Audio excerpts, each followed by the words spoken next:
Extincteur CO2.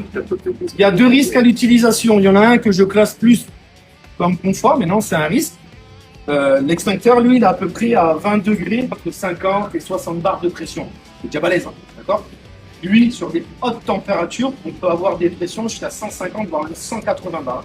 Okay, bon, à savoir, quand le CO2 à l'interne va sortir, dans cette décompression, ça va être très froid.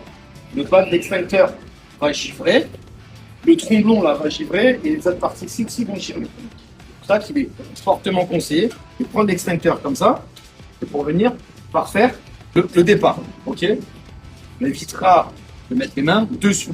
Il y a la deuxième, par contre, elle est vraiment importante à savoir.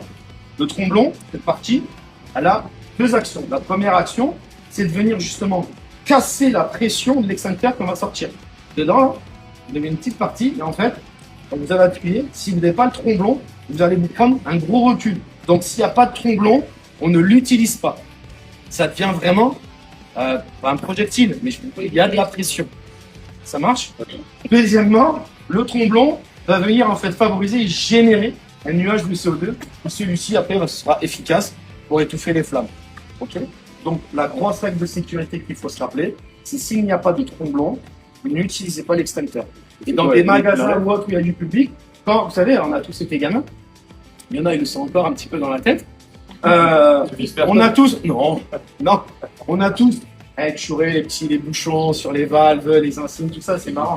Ben, il y en a, je sais pas pourquoi tu as des gosses qui tuent les tromblons. Faut pas me demander, ça arrive.